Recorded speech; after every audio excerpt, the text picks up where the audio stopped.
मी 100 नव्हे 101% कन्फर्म आहे. याचं कारण म्हणजे एकनाथ शिंदे हे शब्दाला लागणारा नेता आहे. त्यामुळे त्यांनी दिलेला शब्द ते बदलणार नाहीत आणि म्हणून काही माध्यमातून आल्यामुळे माझाही थोडासा संभ्रम झाला होता.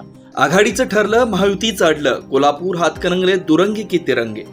कोल्हापुरातून महाविकास आघाडीतर्फे श्रीमंत शाहू महाराज छत्रपती आणि हातकणंगलेतून स्वाभिमानी शेतकरी संघटनेच्या वतीनं माजी खासदार राजू शेट्टी लोकसभेच्या मैदानात उतरत आहे. सध्याच्या हालचालीतून शेट्टींना पाठिंबा देण्याचीच आघाडीची मानसिकता आहे. यामुळे एकीकडे आघाडीचं ठरलं असताना महायुतीतील जागा वाटप आणि उमेदवारीचा घोळ संपायला तयार नाही. तो संपला तरी त्याचे पडसाद मात्र निश्चितपणे उमटण्याची चिन्ह आहे. जिल्ह्यात लोकसभा दुरंगी होणार की तिरंगी याचे चित्र स्पष्ट होण्यास अजून काही दिवस जाण्याची चिन्ह आहेत. जिल्ह्यातील दोन्ही मतदारसंघात 7 मे रोजी मतदान होणार आहे.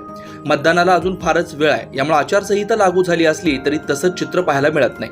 मतदानाला वेळ असल्यानं राजकीय हालचालींना काही प्रमाणात ब्रेक लागलाय. यामुळं रणधुमाळी तातडीने सुरू होण्याची चिन्ह कमी झाले. पण या आठवड्यात जागा वाटप आणि उमेदवारीचा घोळ संपण्याची शक्यता आहे. तसं झाल्यास राजकीय हालचालींना गती येणार आहे. सध्या कोल्हापुरात महाविकास आघाडीच्या वतीने श्रीमंत शाहू छत्रपती महाराज यांची उमेदवारी निश्चित झाली. ते काँग्रेसच्या चिन्हावरच लढणार हे पण नक्की झालंय. दुसरीकडे महायुतीचा उमेदवार कोण, ही जागा भाजप लढवणार की शिंदे गट, हे ठरलेलं नाही. गृहमंत्री अमित शहा आणि मुख्यमंत्री एकनाथ शिंदे यांनी दिलेल्या शब्दाप्रमाणे महायुतीचा उमेदवार आपल्यालाच मिळणार असा दावा खासदार संजय मंडलिक करत आहेत. मी 100 नव्हे 101% कन्फर्म आहे. याचं कारण म्हणजे एकनाथ शिंदे हे शब्दाला लागणारा नेता आहे. त्यामुळे त्यांनी दिलेला शब्द ते बदलणार नाहीत आणि म्हणून काही माध्यमातून आल्यामुळे माझाही थोडासा संभ्रम झाला होता. आणि तिची खात्री करायला मी गेल्यानंतर ते म्हणजे आचारसंहिता लागणार आहे, विकास कामाच्या उद्घाटनाला अवधी कमी आहे आणि अशा वेळी उमेदवारीच्या चर्चेमध्ये तुम्ही गुंतू नका. उमेदवार हा माझा शब्द आहे, उमेदवारी हा माझा शब्द आहे आणि मी तो पूर्ण करेन. तुम्ही आपल्या मतदारसंघामध्ये जावं असं त्यांनी सूचना. मात्र मंडलिक यांना भाजपमधून विरोध सुरू आहे. समर्जित घाडगे यांना उमेदवारी मिळावी यासाठी पक्षात प्रयत्न सुरू आहे. त्यामुळे घाडगेंना उमेदवारी मिळाली तर शिवसेनेच्या चिन्हावर लढणार की कमळ याचाही निर्णय झाला नाही. तसं झाल्यास मंडलिक गटाने बंडखोरी करण्याचा इशारा दिलाय.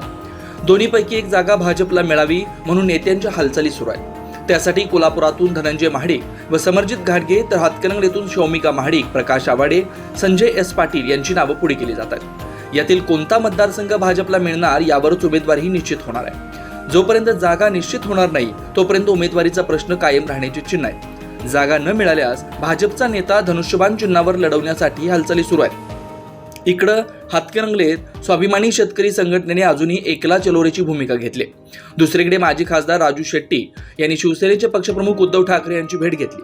आपल्याला सेनेने आणि आघाडीने पाठिंबा द्यावा अशी विनंती केली.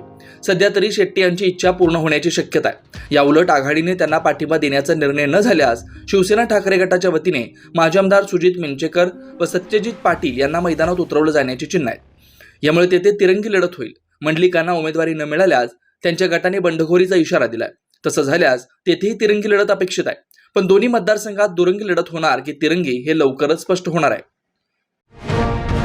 अशाच ताज्या अपडेटसाठी महासत्ता न्यूजला सबस्क्राईब करा.